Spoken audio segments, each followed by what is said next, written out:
जिंदगी थमती नहीं कभी किसी के बिना, जिंदगी थमती नहीं कभी किसी के बिना,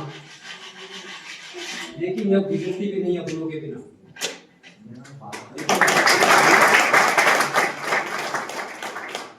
इसी क्रम में आज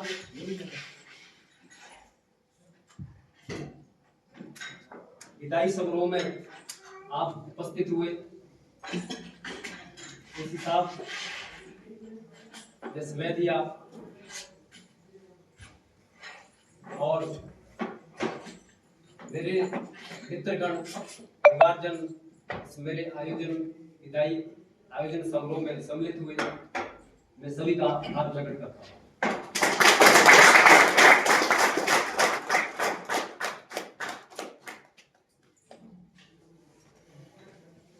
CISF में हमारे रेड क्लर्क साहब ने जैसे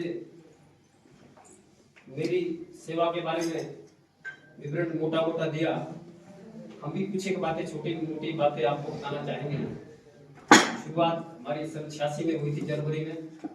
जब उस फौज में कोई भी व्यक्ति आता है, किसी भी संस्था में जाता है, तो सब कुछ उसको नया नया सा लगता है, लेकिन धीरे धीरे धीरे उस परिवार में उसको अपना परिवार समझने लगता है। आपस में एक आपसी प्रेम उनका बन जाता है, एक परिवार जैसा ही भाव हो जाता है। उसी तरह से अपने जीवन यापन करता हुआ अपने जीवन को सेवा देता जाता है। आज हम इस कड़ी में आ गए हैं। एक क्रम है, जो आया है वो जाना है। आज हम भी जाने की तैयारी में हैं और पीछे मेरे आप लोग साथी सब जाएंगे, तो क्रम है, चलता ही रहेगा। लेकिन बहुत सी समृद्धियां दिमाग में रहती है। लगभग 40 साल का समय बल को देना अपने आप में बहुत मायने रखता है, और आज के दिन तक पहुंचना ये भी बहुत ही भाग्य की बात होती है। अन्यथा बहुत से साथी हमारे कई है जो गुजर भी गए और यहाँ तक पहुंच भी नहीं पाए। मैं भाग्यशाली रहा, मुझे आप लोगों का प्रेम मिला, आप लोगों की दुआएं मिलती रही और ईश्वर की असीम कृपा रही। मैं आज जो यहाँ पहुंचा, इसके लिए मैं बार बार आप सबका आभार प्रकट करता हूँ और उस परम पिता परमेश्वर का जिन्होंने हमें यहाँ तक पहुंचाया।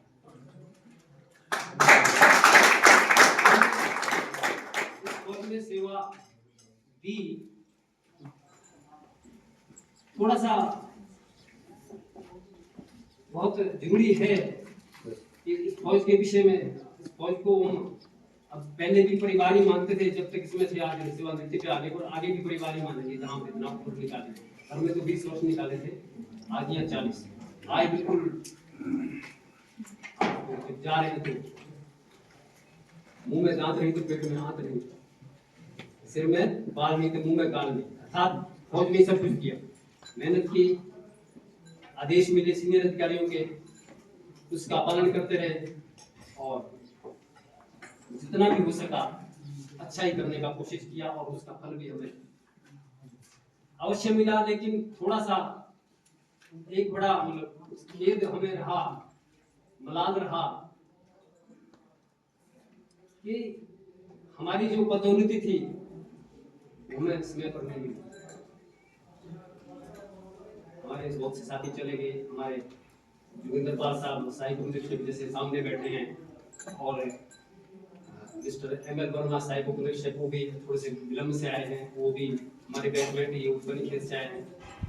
हमारी धर्मबहन के हस्बैंड और संजीव कुमार भी पदस्थ थे प्रधान रक्षक के पद पे DMRC ने। खैर, हमें ये जरूर मलाल रहा, यदि हमारे को 10, 20, 30 के तहत भी प्रमोशन मिलती तो हम 2016 में सब इंस्पेक्टर बन जाते। हमारा कोई ये नहीं कि शायद मेरे ख्याल में ये चीज सभी को मालूम है कि प्रमोशन मिली नहीं, नहीं प्रशासन ने था कि हमें नहीं मिली, लेकिन हमें प्रमोशन तो एक आदमी चाहता है, लेकिन हमें नहीं मिली। ये हमारा दुर्भाग्य था, हम यही कहेंगे। प्रशासन को हम क्या कह सकते हैं, तो मेरे अपने अंदर की भावनाएं व्यक्त की। बाकी हम ये नहीं कहेंगे कि प्रशासन को इतना ऊपर है ब्लेम करें या हम भी अपनी जगह सही से लेकिन हमें नहीं मिल पाया। प्रमोशन हर एक आदमी चाहता है, ये हमें जरूर सलाह है अपनी सेवा। मेरा भी दे दो, मैं भी निकालूंगा। 23 साल कुछ महीने बाद हम प्रधान रक्षक बने, 33 साल की सर्विस के बाद हम सहायक उपनिरीक्षक बने। फाइनेंशियल बेनिफिट मिलता रहा, फाइनेंशियल बेनिफिट हमें मिलता जरूर रहा, तो ये चीज थोड़ी कोई मलाल रही। लेकिन जब संस्था में सेवा करनी है तो ये सब चीजें तो मतलब झेलनी पड़ेगी। जैसे हाई कमांड हमारा चाहता है या करता है, उसके मुताबिक हमको चलना पड़ता है।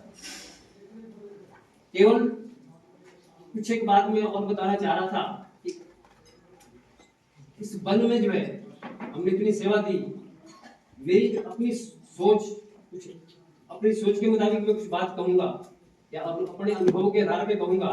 मैं किसी को ये नहीं कहना चाहूंगा कि मैं किसी को जो है एक तरह का मैं टारगेट बना के बोलूं किसी व्यक्ति के लिए, ऐसा कुछ नहीं। अनुभव मेरा और मेरी सोच, तो उसके मुताबिक मैं बातचीत कहूंगा। कुछ लोग हमने इस फौज में देखे कि अपने काम को इंजाम न दे करके हमारे साथी जो वो कहीं लगे रहते हैं, पता नहीं क्यों।